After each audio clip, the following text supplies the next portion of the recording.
نحمده ونصلي على رسوله الكريم اما بعد فاعوذ بالله من الشیطان الرجیم بسم اللہ الرحمن الرحیم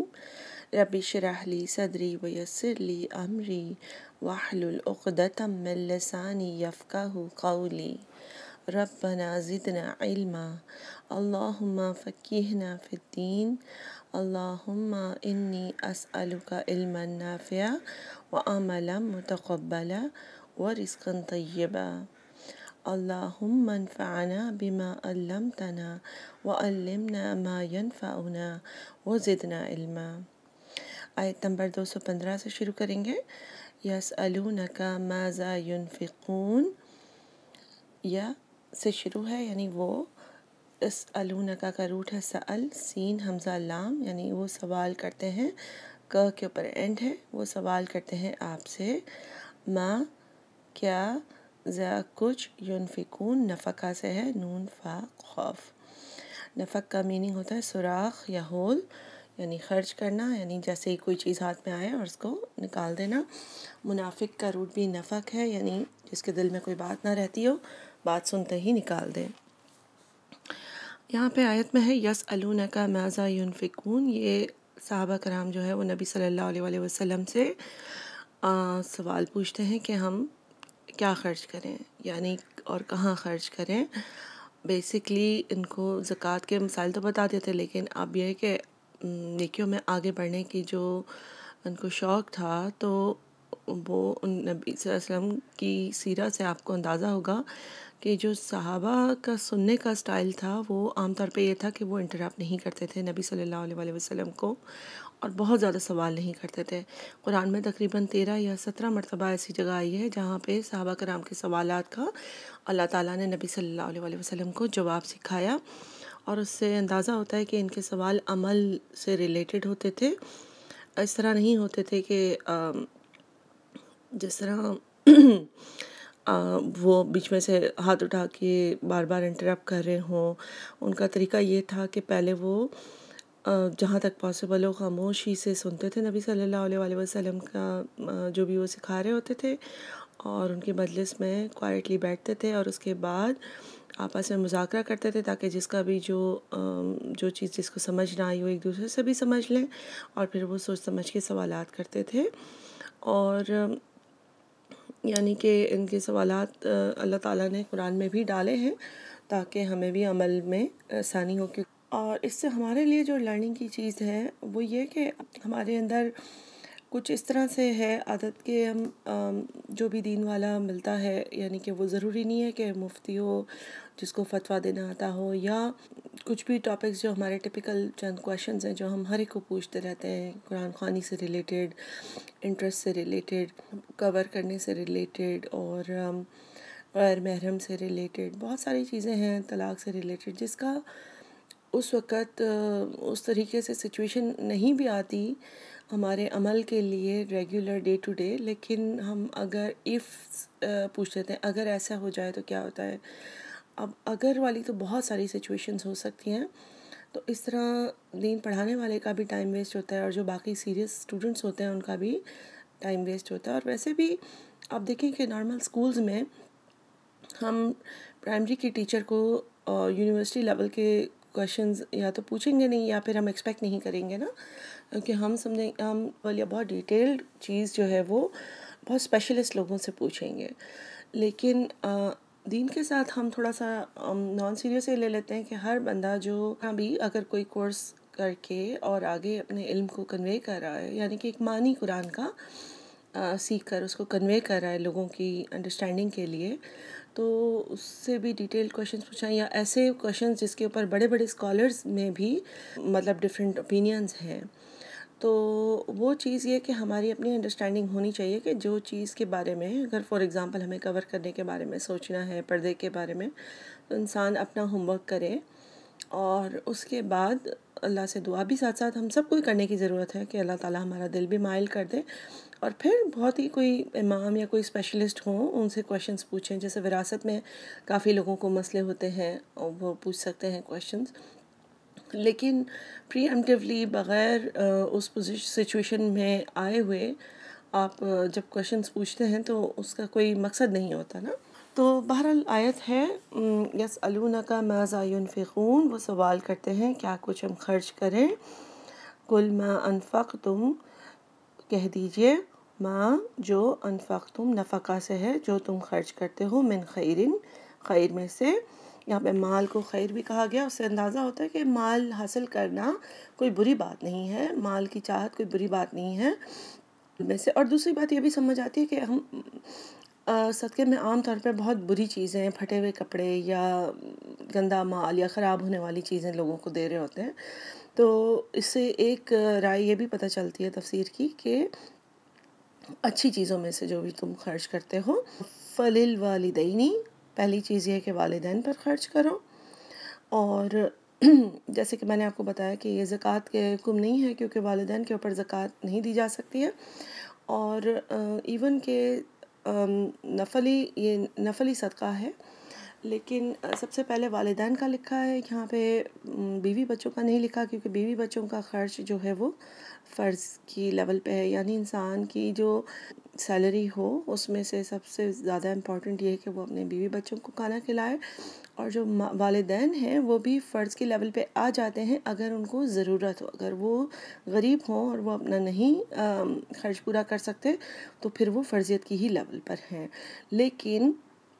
اگر وہ اپنا خرچ پورا کر سکتے ہیں تو نفل میں سب سے پہلے والدین کا ہے. اس سے یہ پتہ چلتا ہے کہ والدین کے اوپر ان کا غریب ہونا ضروری نہیں ہے. ان کے گفٹس، ان کی کوئی بھی چیز خریدنا، ان کو جو پسند ہو یا جو چیز وہ خود نہ خریدتے ہوں اس کے اوپر خرچ کرنے کی بات ہے. ایک صحابی نبی صلی اللہ علیہ وسلم کے پاس آئے اور انہوں نے فرمایا کہ یا رسول اللہ صلی اللہ علیہ وسلم، میرے پاس کچھ مال بچ کے مال ہے. یعنی کہ جیسے ایسے ہوتا ہے نا کہ ہمارے پاس منتھلی سیلری ہو یا جو بھی انکم ہوتی ہے اس کے بعد ہم نے رینٹ پے کر دیا اور فیس وغیرہ پے کر دی اور جو بھی ہے ضروری چیزیں ہم نے یوٹیلیٹیز پے کر دی اور اس کے بعد پیسے بچ گئے. تو انہوں نے نبی صلی اللہ علیہ وسلم سے پوچھا. نبی صلی اللہ علیہ وسلم نے فرمایا اپنے والدین پر خرچ کرو. انہوں نے یہ نہیں پوچھا کہ آپ کے والدین جو ہیں وہ غریب ہیں یا امیر ہیں. ٹھیک ہے، اس سے یہ سمجھ آتا ہے کہ والدین چاہے امیر ہی ہوں لیکن اگر آپ کے پاس پیسے بچ گئے ہیں تو آپ ان کے لیے چیزیں خریدیں، گفٹس خریدیں اور ان کو خوش کریں. مطلب ظاہر ہے اس میں ازیومڈ یہ ہے کہ آپ نے زکوٰۃ وغیرہ نکالتے ہوں گے. اور دوسری چیز یہ بھی سمجھ آتی ہے اس حدیث سے کہ جو خرچ کرنا چاہتے ہیں اللہ کی راہ میں اور جو آگے بڑھنا چاہتے ہیں ان کو جس طرح سے توفیق ہوتی ہے کہ ہمارے پاس اگر ہمارے پاس اگر بیسک رینٹ اور یوٹیلیٹیز اور فیس وغیرہ پے ہونے کے بعد چیزیں بچ جائیں تو ہمارے کیا اخراجات ہوتے ہیں، ہم کس طرح کی چیزیں خریدتے ہیں. کسی تابعین کی تفسیر میں اس آیت سے ریلیٹڈ یہ بھی تھا کہ اللہ تعالیٰ نے یہ نہیں کہا کہ باقاعدہ انہوں نے کہا کہ دیوار پہ لگانے کی چیزیں خریدو یا میوزیکل انسٹرومنٹ خریدو یا ڈیکوریشن کی چیزیں یا کراکری، کٹلری، ایسی کوئی چیز نہیں لکھی. اللہ تعالیٰ نے یہاں پہ ایک لسٹ دی ہے کہ ایکسٹرا چیزیں نیڈ کے بعد کس کے اوپر خرچ کرو. یہ ہمارا دین ہے جس میں انڈیویجول انفرادی نیڈز کے زیادہ اپنی قومیت کو، اپنے آس پاس کو مضبوط بنانے کا، سب کو مل کر چلنے کی جو لیسن دیا جاتا ہے نا ہمیں، وہ نظر آتا ہے. لیکن آج ہم اپنے دیکھیں خرچے ہمارے کیا ہوتے ہیں کہ ہم صرف ونڈو شاپنگ کے لیے جاتے ہیں اور کیا چیزیں خرچ کر کے آتے ہیں. اور جب ہم یہ کورس کر رہے تھے تو استاذہ نے لسٹ بنوائی تھی تو اس میں اس طرح کی چیزیں تھیں کہ ہمارے پاس پیسے بچ جائیں تو ہم کیا چیزیں خریدتے ہیں. پیسے بچنے کی بھی بات نہیں ہے، ہم تو اس طرف سوچتے بھی نہیں ہیں کہ اچھا یہ ہماری بیسک چیزیں ہم نکال لیں اور اس کے بعد جو پیسے بچتے ہیں تو ہم یہ اس آیت کو ریفر کریں اور لسٹ میں دیکھیں کہاں کہاں ہمیں پے کرنا ہے. ہم کبھی بھی اس طریقے سے نہیں سوچتے. ہم جاتے ہیں، ہم میک اپ وغیرہ خریدتے ہیں، آرٹیفیشل جویلری خریدتے ہیں، وال ڈیکور یعنی دیواروں پہ لگانے کی چیزیں خریدتے ہیں، پردے بدلنے کا شوق ہوتا ہے، بیڈ شیٹس فالتو میں خریدنے کا شوق ہوتا ہے. ہر چیز جو چیز آلریڈی ہے اس کو ہم ریپلیس کرتے رہتے ہیں. اور اس کے علاوہ کارڈز، فلاورز، کتنا ویلنٹائن پر، کتنا پاکستان میں بسنت کے اوپر کتنے ملینز خرچ ہوتے ہیں، کن چیزوں پر ہم خرچ کرتے ہیں. کسی کی شادیوں میں مایوں میں کیسا سٹیج ہونا چاہیے اور شادی میں کیسا سٹیج ہونا چاہیے. اور دور دور کی کزنس کی بھی شادی میں ہم کپڑے ریپیٹ نہیں کرتے، کتنے کپڑوں پہ خرچ ہوتا ہے. اس کے علاوہ گاڑیوں پر، سپیکرز چینج کرانے پر، اس کے علاوہ فونز کے بعد فونز، اس کے علاوہ گھر میں لیمپس چینج کرنے اور دکھاوا، جوتوں کے اوپر جوتے خرید رہے ہیں کہ اس کے ساتھ یہ میچنگ ہے. اور کوئی مطلب اگر ہمیں رشتہ داروں پر خرچ کرنا پڑ جائے تو ہمیں بہت برا لگتا ہے کہ نہیں، وہ لوگ تو جو ہے وہ ان کے پاس ہے. مطلب رشتہ داروں پر، والدین پر، یا جو ہے وہ کسی بھی اور کی طرف ہمارا دھیان نہیں جاتا. ہم سوچتے ہیں زکوٰۃ نکال بیٹھیں اور وہ کافی ہے. اور آپ دیکھیے کہ صحابہ کرام کا کیا اسٹائل تھا کہ منتھلی اگر پیسے بچ جائیں تو وہ سوچتے تھے کہ میں نیکی، اللہ کی رضا کیسے حاصل کروں. اس لسٹ کو دیکھتے ہیں. فَلِلْوَالِدَيْنِ، تو ہم یہ بات کر چکے کہ والدین کا غریب ہونا ضروری نہیں، کیونکہ جب وہ غریب ہوں گے تو فرضیت کی لیول پر ہیں، ان کو کھانا کھلانا اور ان کی ہیلتھ کا، صحت کا خیال رکھنا. وَالْأَقْرَبِينَ، اور قرابت داروں پر. اب یہاں پر بھی ظاہر ہے اگر قرابت دار غریب ہوں تو ہم یہ حدیث پڑھ چکے ہوئے ہیں کہ ڈبل ثواب ہے اگر غریب رشتہ دار کی مدد کرنا، کہ کسی کی مدد بھی کرنا اور صلہ رحمی بھی کرنا. لیکن چونکہ یہ نفلی صدقات ہیں تو اقربین میں بھی یہ حدیث ہے کہ تحفے دو اور محبت بڑھاؤ. ٹھیک ہے، تو ان کے اوپر خرچ کرنا، ان کو خوش رکھنا، ان کے لیے آسانیاں کرنا. کسی کے لیے ضروری نہیں ہے کہ بالکل بیسک ان کی نیڈز جو ہے وہ پوری اگر ہو رہی ہیں تو تھوڑی بہت کسی کی آسانی کر دینا کسی طریقے سے. ٹھیک ہے. والیتامى، اور یتیموں کے اوپر خرچ کرنا. اور یہاں پر اگین اگر یتیموں کے پیرنٹس نے پیسہ کافی ان کے لیے چھوڑا ہوا ہے کہ جس سے ان کو فوڈ یا ان کی ایجوکیشن پہ مسئلہ نہیں ہوگا، تو آپ یہ دیکھیے کہ ہم اپنے بچوں کو جس طرح سے ریز کرتے ہیں تو ان کے پاس آلریڈی بھی جوتے ہوتے ہیں. ہم ان کو اگر ان کو لائٹس والے جوتے پسند آ جائیں ہم دلا دیتے ہیں. اگر ہمارے بچوں کے پاس کھانا ہوتا ہے لیکن ہم ان کو چاکلیٹ اور آئس کریم وغیرہ دلا دیتے ہیں. اگر وہ کوئی امتحان میں پاس ہوتے ہیں ہم ان کو کوئی گفٹ دلا دیتے ہیں، ٹوائز وغیرہ دلا دیتے ہیں. تو بات یہی ہے کہ یتیم کے پاس یہ چیز نہیں ہوتی کہ ان کے پاس پیرنٹس نہیں ہوتے. ظاہر ہے اگر وہ دادی یا نانی یا چاچا ماموں وغیرہ کسی کے ساتھ بھی رہتے ہیں تو وہ کوشش تو کرتے ہوں گے حد الامکان جہاں تک ان سے ممکن ہو کہ ان کی یہ والی نیڈز بھی پوری کریں. لیکن ظاہر ہے ان بچوں کو اس طرح سے پیرنٹس کا سایہ نہیں ملا ہوتا کہ ان کی ہر چیز، جیسا ہم پیرنٹس اپنے بچوں کے لیے کتنی ایکسٹرا چیزیں خریدتے ہیں، نیڈز کے علاوہ کتنی ہم ایکسٹرا چیزیں خریدتے ہیں. ان کے لیے ریڈنگ کی بکس خرید لیتے ہیں، کلرنگ کی بکس خرید لیتے ہیں. ان کو بہت ساری چیزیں جو بھی پسند آ رہی ہوتی ہیں آس پاس میں ہم غور کریں تو کسی دن بیٹھ کے آپ ایک لسٹ بنا سکتے ہیں کہ کیا چیز بیسک کے علاوہ ہم اپنے بچوں پر خرچ کرتے ہیں. تو یتیم کی اس طریقے سے مدد کرنا. کبھی مطلب کوئی خود بھی ہم جا رہے ہیں کوئی پارک وغیرہ تو اس کو پک کر لیا، ان لوگوں کو دل خوش ہو گیا ان لوگوں کا، کیونکہ جو بھی ان کو سنبھال رہا ہوتا ہے نا وہ ایک بیسک ڈیوٹی کافی ان کے لیے بھی ہوتی ہے، ان کو کھانا کھلانا، اسکول بھیجنا، وہ سارا. تو پھر جو ایکسٹرا ڈیوٹی ہے اگر ہم بانٹ لیں، اگر ہم کبھی کوئی چیز ایکسٹرا ایڈ کر لیں تو بچے بھی خوش ہو جائیں گے اور جو ان کو پال رہا ہے ریگولر بیسس پر ان کے لیے بھی تھوڑا سا ریلیکسنگ ہو جائے گا. والمساکین، اور مسکین یعنی جو ایکچولی نیڈیڈ ہیں، جن کی زندگی میں کوئی مشکل آ گئی ہے، ان کے اوپر خرچ کریں. وابن السبیل، اور ٹریولرز یعنی مسافر. مسافر بھی امیر اور غریب دونوں ہو سکتے ہیں. غریب کی تو مدد کرنا سمجھتے ہیں، اور امیر یہ کہ جیسے اگر کوئی مہمان آپ کے شہر میں ہے، چاہے آپ کے گھر میں ہے چاہے ہوٹل میں ٹھہرے ہوئے ہیں، آپ ان کے اوپر خرچ کریں، ان کو اچھی جگہ کھانا کھلائیں یا آپ ان کے لیے اچھی سا دعوت کریں اور ان کو کہیں گھمانے لے جائیں. یہ سارا جو خرچ ہے ان کا دل خوش کرنا اور ان کے لیے یا تو کسی طریقے سے آسانی کرنا. اور ضروری نہیں ہے کہ یہ آپ کے رشتہ دار ہوں، اگر آپ کے کوئی مطلب جس طرح سے ہم عام طور پہ ہمارے کلچر میں ہوتا بھی ہے کہ ہمارے جاننے والوں کے بھی مسافر رشتہ دار ہوں، ان کی بھی عزت و اکرام کرنا. اب ظاہر عزت کا مطلب یہ نہیں ہے کہ ہم بالکل اپنی نمازیں، اپنی نفلیں چھوڑ کے 2 دن تک مینیو بناتے رہیں اور پھر جو ہے کہ ہمیں اپنی فرائض کا کوئی خیال ہی نہ ہو. لیکن کسی کی عزت اور پیار محبت بالکل نارمل بیسک میل سے بھی کی جا سکتی ہے.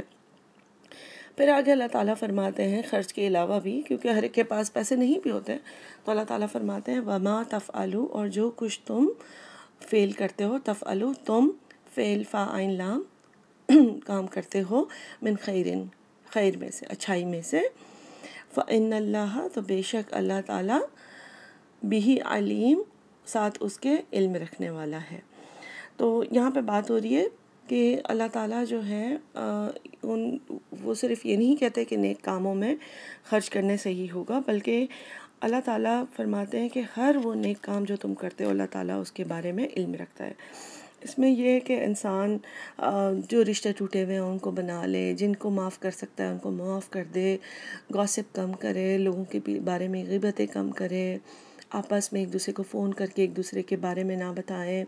عیب چھپائیں دوسروں کے۔ ہوتا ہے اکثر بچے بڑے ہو رہے ہوتے ہیں، کسی کی کوئی ایسی چیز ہے جو آپ کو علم ہوتی ہے، تو ہمارے ہاں الٹا یہ ہمارے کلچر میں مسئلہ یہ ہو جاتا ہے کہ سوسائٹی میں کہ ہم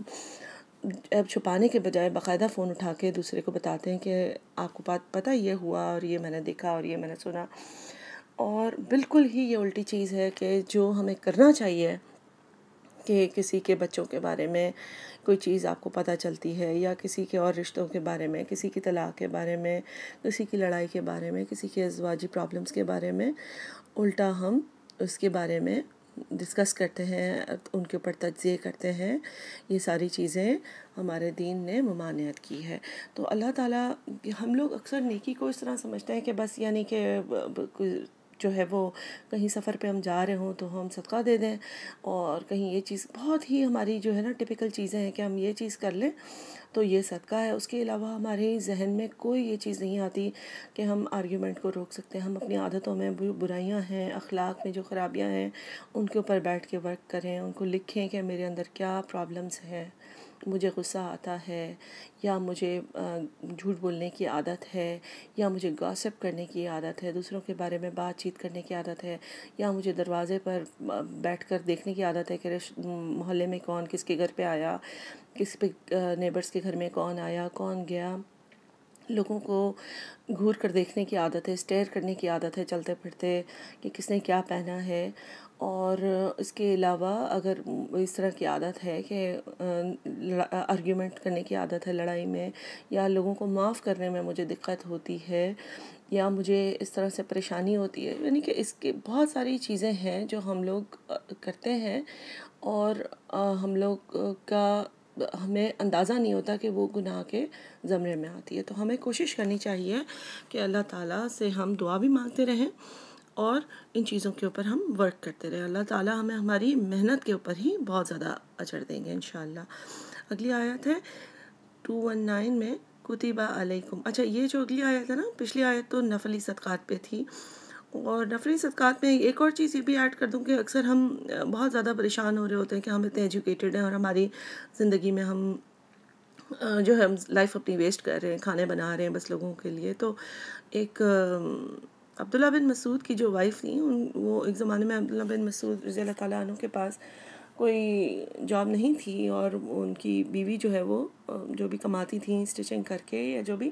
تو وہ ان کے ہسبینڈ اور بچوں پر خرچ ہو جاتی تھی۔ پھر انہوں نے نفلی صدقات کی لسٹ دیکھی تو انہوں نے نبی صلی اللہ علیہ وسلم سے ذکر کیا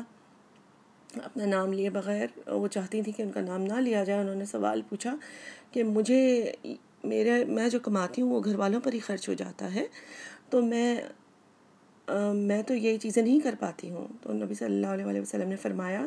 کہ اپنے گھر والوں پر خرچ کرنا سب سے بڑا صدقہ ہے۔ اس کے علاوہ یہ کہ ہم خواتین اکثر جو پریشان ہوتی ہیں کہ ہمارا گھر میں ہی کاموں میں اتنا وقت لگ جاتا ہے، تو یہ ہے کہ یہ بھی ایک حدیث ہے کہ نبی صلی اللہ علیہ وسلم نے فرمایا کہ تم میں سے یہ بہترین صدقہ دوسروں کو کھانا کھلانا ہے۔ تو جب ہم کھانا بنا رہے ہوں، اور اسپیشلی اگر ہم جوائنٹ فیملی میں رہتے ہیں اور ہمیں یہ فیل ہوتا ہو کہ ہماری زندگی اسی کام میں ختم ہو رہی ہے کہ ہم گھر صاف کر رہے ہیں، کھانا بنا رہے ہیں، بچوں کو تیار کر رہے ہیں، تو ہم اس فیکٹر کو اگر ڈال لیں، روزانہ اپنی سوچ میں ڈالیں کہ میں اللہ کی رضا کے لیے یہ کر رہی ہوں، تو انشاءاللہ وہ کام بھی اتنا مشکل نہیں لگے گا اور اس کے اوپر ثواب بھی زیادہ ملے گا، کیونکہ ہماری نیت بدل جائے گی کہ ہم اللہ کی رضا کے لیے اپنے گھر والوں کے لیے کھانا بنا رہے ہیں، ان کو ہم کھانا کھلا رہے ہیں انشاءاللہ۔ ٹھیک ہے، اگلی آیت ہے اس چیز کے بارے میں، قتال کے بارے میں، جو میں نے آپ کو جہاد اور قتال کے درمیان فرق بتایا تھا کہ جہاد ہر چیز میں دین بڑھانے میں، دین کو آگے بڑھانے میں ہر طرح کی محنت، جد و جہد سے لفظ نکلا ہے، چاہے وہ پڑھنے سے ہو، چاہے پڑھا کر ہو، چاہے وہ کتاب لکھ کر ہو، چاہے کتابیں فوٹو کاپی کرا کے بانٹنے سے ہو، چاہے لوگوں کو کہیں پہ لے جانے سے ہو، چاہے اپنے محلے میں اچھی بات بتانے سے ہو، چاہے کسی کے ساتھ کسی بھی طریقے سے دین کو آگے بڑھانے سے جہاد ہوتا ہے۔ قتال ہوتا ہے اللہ کی راہ میں لڑائی کرنا، ٹھیک ہے، بیٹل جو ہوتا ہے اس کی بات ہے۔ تو اب جو کہ مدینہ میں 2 سال سیٹل ہونے کے بعد جب یہ حکم آیا، کیونکہ پہلے تو نبی جو صحابہ تھے ان کا بہت دل کرتا تھا کہ جب وہ ہم پر اتنا ظلم کرتے ہیں تو ہم ان سے کیوں نہیں لڑائی کرتے، لیکن اللہ تعالیٰ نے حکم روکا ہوا تھا کہ ابھی لڑائی نہیں کرنی، کیونکہ جب نمبر اتنا چھوٹا تھا کہ اگر وہ لڑائی کرنے کی کوشش بھی کرتے تو نہ نمبر اتنا بڑا تھا مسلمانوں کا، اور نہ ایمان کی اتنی اس لیول کی مضبوطی تھی کہ وہ پھر اتنا مطلب فوراً ختم ہو جاتا اسلام، ٹھیک ہے۔ تو اللہ تعالیٰ نے اتنا اس حکم کو روکا ہوا تھا، اور جب یہ لوگ تھوڑے سے سیٹل ہوئے اور ان کی لائف چلنا شروع ہوئی، اور جب یہ حکم آیا تو بہت سارے صحابہ جو ہے وہ ان کو سمجھ نہیں آیا، اب ان کا دل نہیں کرتا تھا۔ تو اللہ تعالیٰ یہاں پہ اس بارے میں ذکر کریں گے اگلی آیت میں، جس کا میننگ پہلے سے میں آپ کو بتا دوں کہ اللہ تعالیٰ بتاتے ہیں کہ یہ فرضیت ہو گئی ہے۔ فرض کفایہ اور فرض عین میں فرق ہے۔ فرض کفایہ ہوتا ہے کہ جس طرح کمیونٹی میں سے کچھ لوگ بھی کوئی کام کر لیں تو سب جو ہے وہ کسی کو بھی مطلب ثواب تو ان کو ملے گا جو اس کام میں پارٹیسپیٹ کریں گے، جیسے آرمی ہوتی ہے ملک کی، ٹھیک ہے، اور اسی طریقے سے نماز جنازہ میں اگر محلے میں سے کچھ لوگ اٹینڈ کر لیں تو ثواب تو ان لوگوں کو ملے گا، لیکن گناہ پورے محلے کو نہیں ملے گا۔ لیکن اگر کوئی بھی نہیں اٹینڈ کرے گا نماز جنازہ تو پورے محلے کو، پورے نیبرہڈ کو گناہ ملے گا، یا پوری جو بھی کمیونٹی ہے اس کو گناہ ملے گا۔ اسی طریقے سے فرض عین ہوتا ہے جو ہر ایک کے اوپر فرض ہو، جس طرح نمازیں ہیں، ایسے نہیں ہے ریگولر جو روزانہ کی نماز ہے، ہر ایک کی اپنی اپنی ہر ایک کے اوپر فرض ہے۔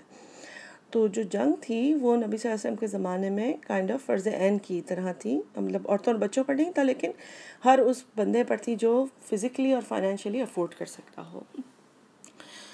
تو اس آیت میں اللہ تعالیٰ بتاتے ہیں کہ فرض ہے، اور پھر آگے اللہ تعالیٰ بتائیں گے کہ ہو سکتا ہے کہ کچھ چیز، کوئی بھی چیز، چاہے یہ جنگ ہو، چاہے کوئی بھی چیز اپنی زندگی میں تمہیں اچھی نہ لگے، لیکن وہی تمہارے حق میں بہتر ہو، اور ہو سکتا ہے کہ کوئی چیز تمہیں بہت اچھی لگے اور وہ تمہیں نہ ملے، لیکن وہی چیز مطلب اللہ تعالیٰ وہ چیز تمہارے لیے بری ہو، اس لیے اللہ نے روکی ہو، ٹھیک ہے۔ تو اس کے اوپر ہم تھوڑی سی آگے جا کے ڈسکس کریں گے، لیکن آپ کو بتانا چاہ رہی تھی کہ اس آیت کے جو 3 پارٹس ہیں، اور واقعی مسلمانوں کو جنگ سے بہت فائدے اس طرح ہوئے کہ ایک تو یہ کہ پہلی جنگ میں تو 313 لوگ اور مقابلے میں 1000 لوگ تھے، اور اللہ نے مدد بھیجی تھی، اور مسلمانوں کا رعب بھی بیٹھا، اور اس کی وجہ سے یہ ہوا کہ فتح مکہ بھی ہوا، مکہ بھی واپس ملا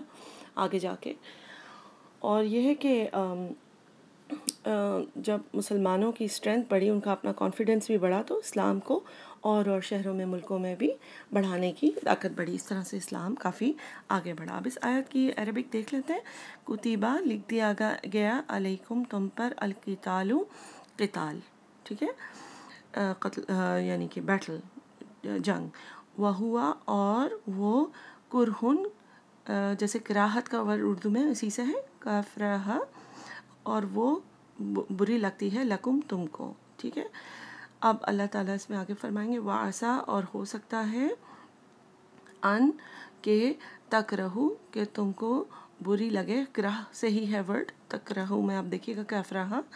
ہو سکتا ہے کہ تمہیں بری لگے، شیئن کوئی چیز، وہوا اور وہی، خیرن بہتر ہو، لکم تمہارے لیے، ٹھیک ہے۔ تو وعسا ان تکرہو شیئن، ہو سکتا ہے کہ کوئی چیز بری لگے تمہیں، وہوا خیر لکم، اور وہی تمہارے لیے اچھی ہو، وعسا اور ہو سکتا ہے، ان کہ تحبو، حب سے ہے حبابا، تمہیں پسند ہو یا محبت ہو، شیئن کسی چیز سے، وہوا اور وہی، شر لکم، اور وہی بری ہو تمہارے لیے، واللہ اور اللہ، یعلم وہ جانتا ہے، وانتم اور تم، لا تعلمون تم لا نہیں، تعلمون تم علم رکھتے۔ تو آیت نمبر 216 میں اللہ تعالیٰ بتاتے ہیں کہ جیسے دنیا میں بھی ہمارے ساتھ اکثر ایسے ہوتا ہے نا، ایک چھوٹے بچے کی اگزامپل آپ لے لیں کہ ان کو ہوم ورک کرنا اور کام کرنا نہیں اچھا لگتا، لیکن وہی اس کے لیے بہتر ہے، ٹھیک ہے. اور اکثر ہمارے ساتھ بھی ہوتا ہے، ہم جو بھی فیصلہ کرنا چاہ رہے ہوتے ہیں کہ اچھا کہیں پر رشتے کا بہت موڈ ہو انسان کو، کہ ماں باپ کو بھی اکثر ہوتا ہے کہ یہاں پر رشتہ ہو جائے اور وہاں پہ رشتہ نہیں ہوتا، تو اللہ تعالیٰ ہی فرماتے ہیں کہ ہو سکتا ہے کہ کوئی چیز تمہیں بہت پسند ہو اور وہ تمہارے لیے بری ہو. تو اللہ تعالیٰ کے اوپر ہمیں ٹرسٹ کرنا چاہیے. کہیں پر ہم بزنس کرنا چاہ رہے ہوتے ہیں اور وہ بزنس ورک نہیں کرتا، کچھ تاریخوں میں اگر ہم ٹریول کرنا چاہ رہے ہیں، ہم سوچیں کاش ہم نے یہ خرید لی ہوتی ٹکٹ پہلے سے، اب ہمیں نہیں مل رہی، یا کوئی چیز ہمیں بری لگتی ہے کہ اچھا ایسے کیوں ہو رہا ہے، ہمیں مطلب وہاں جانا تھا یا اس یونیورسٹی میں ایڈمیشن لینا تھا، اس یونیورسٹی میں ایڈمیشن کیوں ہو گیا. لیکن اللہ تعالیٰ فرماتے ہیں کہ ہو سکتا ہے کہ کوئی چیز تمہیں بری لگ رہی ہو، فیصلے کے وقت تمہیں اچھا نہ لگ رہا ہو، لیکن وہی تمہارے لیے اچھا ہو سکتا ہے کہ اسی طرح انسان کو کبھی جو بھی زندگی میں فیصلے ہوتے ہیں، کوئی ٹریول سے ریلیٹڈ، بزنس سے ریلیٹڈ، بچوں سے ریلیٹڈ، شادیوں سے ریلیٹڈ، کوئی بھی کام ہم زندگی میں کرتے ہیں، جاب سے ریلیٹڈ، کہیں پر جاب کرنی ہو، کہیں پر ہو جائے، تو ہمیں اللہ تعالیٰ پر کمپلیٹلی ٹرسٹ کرنا چاہیے کہ جو بھی کام اللہ تعالیٰ ہمارے کراتے ہیں. اور یہ کاش کے بارے میں کافی احادیث یہ ہیں کہ کاش جو ہے وہ مسلمان جو ہے وہ کاش نہیں بولتا، اور کاش بولنا شیطان کا کام ہے. تو ہمیں کوشش کرنی چاہیے کہ جب بھی ہمارے حساب سے، ہماری پلاننگ کے حساب سے چیزیں نہ چلیں، تو ہمیں اللہ کے اوپر ٹرسٹ کرنا چاہیے کہ اس میں ہی اللہ نے ہمارے لیے بہتری رکھی ہوگی. اگلی آیت ہے 217 جو آیت ہے، اس کے اندر اس کی تھوڑی سی اورینٹیشن دے دوں کہ اس میں ہوا یہ تھا کہ نبی صلی اللہ علیہ وسلم نے چند صحابیوں کو بھیجا تھا نخلا کے مقام پر، یہ دیکھنے کے لیے کہ چیک کرتے رہیں، کیونکہ ان کو دیکھنا ہوتا تھا نا کہ قریش کہیں اچانک سے اٹیک نہ کر دیں. تو ہوا یہ کہ آپ کو معلوم ہے کہ جو 4 مہینے حرمت والے مہینے تھے، ذوالقعدہ، ذی الحج اور محرم، اور جو چوتھا مہینہ تھا وہ رجب، تو وہ ابراہیم علیہ السلام کے زمانے سے حرمت والے مہینے چلے آ رہے تھے اور اس میں فائٹ الاؤڈ نہیں تھی. تو جب ان صحابیوں کو نخلا کے مقام پہ بھیجا تو انہیں جنگ کا نہیں کہا تھا یا کسی کو اٹیک کرنے کو نہیں کہا تھا، لیکن ان صحابیوں نے ان کی مسٹیک یہ ہوئی کہ انہوں نے سوچا کہ رجب کا مہینہ ختم ہو چکا ہے اور شعبان، پہلی شعبان ہے، اور انہوں نے کسی قافلے کو اٹیک کیا اور اس میں سے ایک بندہ مر گیا اس کا. تو عرب میں بہت زیادہ اس بارے میں پروپیگنڈا بنا کہ مسلمان بہت نیک بنتے ہیں اور بہت امن والے بنتے ہیں، اور جبکہ وہ ابراہیم علیہ السلام کو ماننے والے بنتے ہیں، لیکن اب حرمت والے مہینوں میں فائٹ کرتے ہیں. تو وہ نبی صلی اللہ علیہ وسلم نے اس بارے میں اپالوجائز تو کیا، لیکن اللہ تعالیٰ نے ان کو جواب سکھایا کہ اس آیت میں یہی جواب بتایا جا رہا ہوگا کہ ہاں غلط ہے ضرور ان مہینوں میں فائٹ کرنا،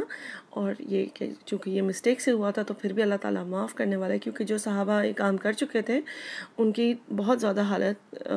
پریشان تھے وہ کہ اب کیا ہوگا، ٹھیک ہے. تو اللہ تعالیٰ اس آیت میں میننگ بتاتے ہیں کہ یہ چیز بری تو ہے کہ حرمت والے مہینے میں قتل کرنا،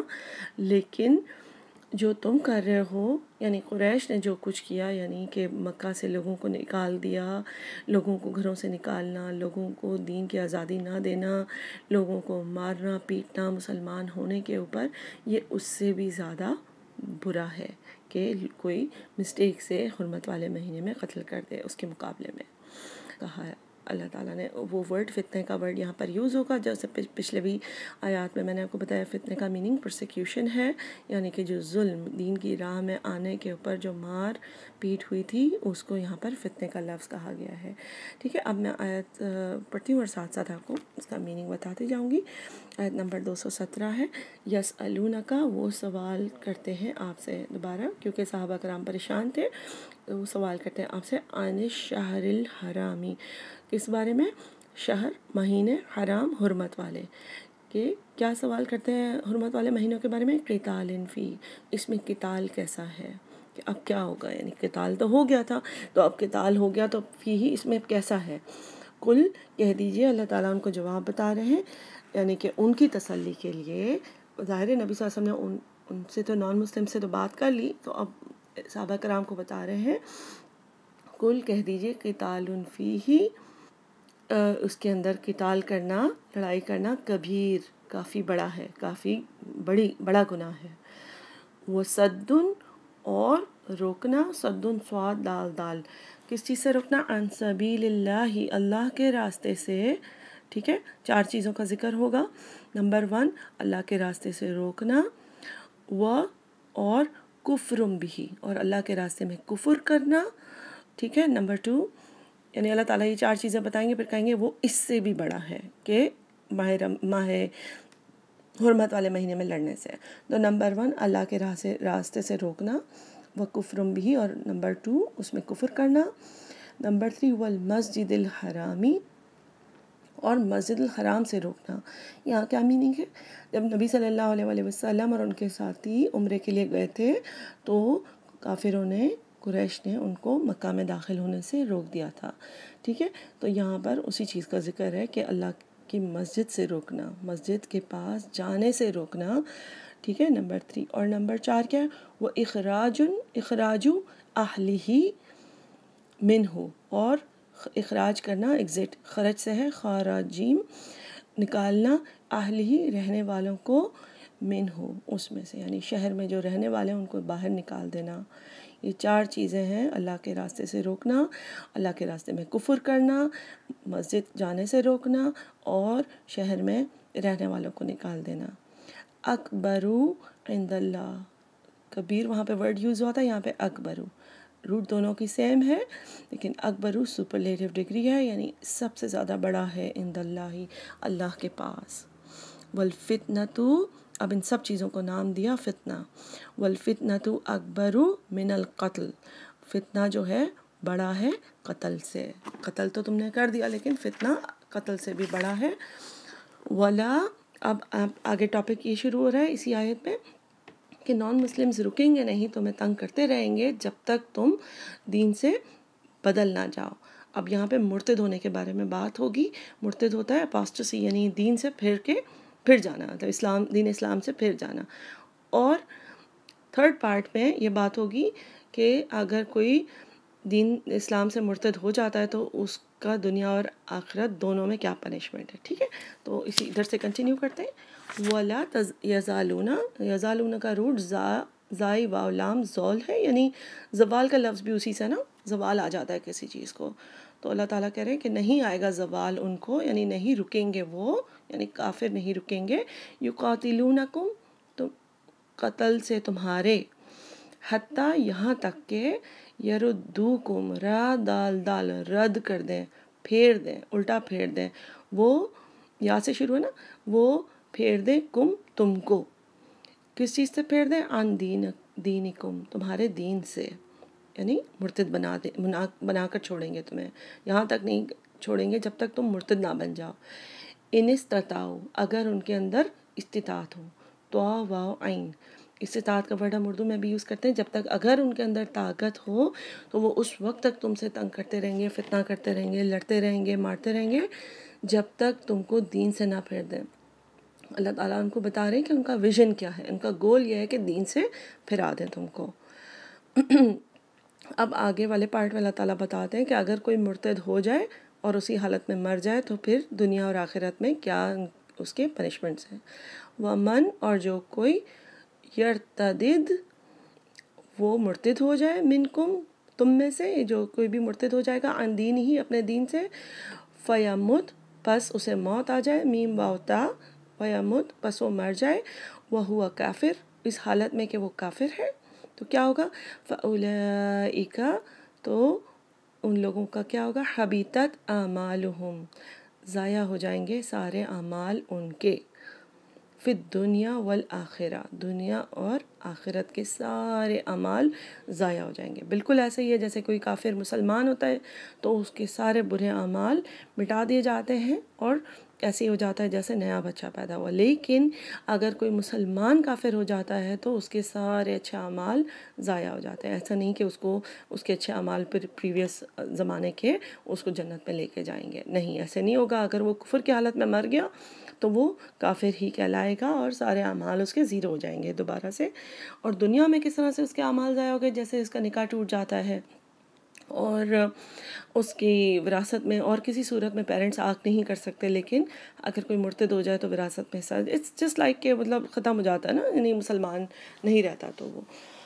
وَأُولَٰئِکَ أَصْحَابُ النَّارِ، اور ایسے لوگ اصحاب النار آگ کے ساتھی ہوں گے، ہم فیہا خالدون، اور وہ ہمیشہ وہاں رہیں گے۔ ایسا نہیں ہوگا کہ وہ پریویس زندگی کے اچھائیوں کی وجہ سے جنت میں آ سکیں، ٹھیک ہے۔ اور اس کے برعکس اللہ تعالیٰ یہاں پہ فرما رہے ہیں ان الذین آمنوا، بے شک وہ لوگ جنہوں نے جو ایمان لائے، آیت نمبر 218 ہے، ایزی ہے، وہ لوگ جو ایمان لائے، اور الذین ہاجروا، اور جنہوں نے ہجرت کی، حجر سے ہے، حجر کا مطلب ہوتا ہے ایک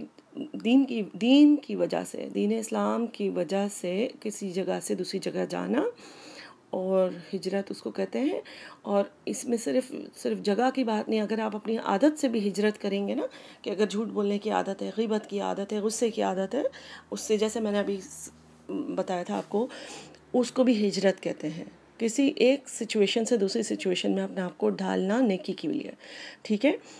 تو اور وہ لوگ آپ دیکھیں کہ ان کا کتنا بڑا ریوارڈ ہے۔ آپ کے اندر ایک بری عادت ہے تو اس میں کوئی پریشانی کی بات نہیں ہے، اس کو نکالنے سے آپ کا ریوارڈ ان لوگوں میں کاؤنٹ ہوگا۔ ان الذین آمنوا، وہ لوگ جو ایمان لائے، والذین ہاجروا، اور وہ لوگ جنہوں نے ہجرت کی، وجاہدوا فی سبیل اللہ، اور اللہ کے راہ میں جہاد کیا۔ اب یہ سب جہاد ہی ہے نا، گھر میں کھانا بنانا بھی، کسی کو پڑھانا، کچھ دین میں خود پڑھنا، ٹائم نکالنا۔ اکثر لوگ کہتے ہیں ہمارے پاس ٹائم نہیں ہے قرآن کلاس اٹینڈ کرنے کا، یا کچھ سننے کا، یا کچھ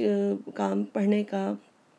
بات یہی ہے کہ اگر ہمیں بخار ہو اور ہم اس کو میجر نہیں کریں گے تو ایسا تو نہیں کہ بخار چلا جائے گا۔ ہمیں اکثر لوگ بس ڈرتے ہیں دین پڑھنے سے کہ زیادہ اسلامی نہ ہو جائے، ٹھیک ہے۔ وجاہدوا فی سبیل اللہ، اور جو انہوں نے جہاد کیا اللہ کے راستے میں، اولئک، وہی لوگ ہیں، یرجون رحمت اللہ، ان کو امید رکھنی چاہیے، ان کو صحیح امید ہے کہ وہ رجوع کریں گے اللہ کی رحمت سے، یعنی ان کو اللہ کی رحمت ملے گی، ٹھیک ہے۔ واللہ غفور الرحیم، اور اللہ تعالیٰ غفور الرحیم ہے۔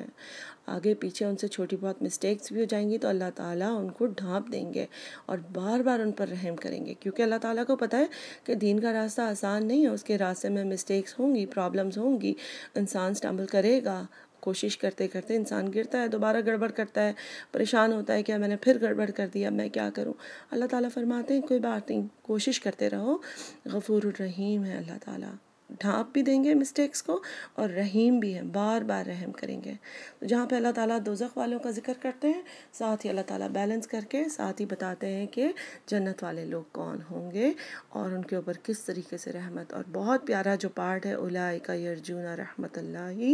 وہ رحمت میں اصل جو امیدوار ہے نا اللہ کی رحمت کے، وہی لوگ ہیں۔ اللہ تعالیٰ ہمیں ان لوگوں میں سے بنائے انشاءاللہ، آمین۔ السلام علیکم ورحمۃ اللہ وبرکاتہ۔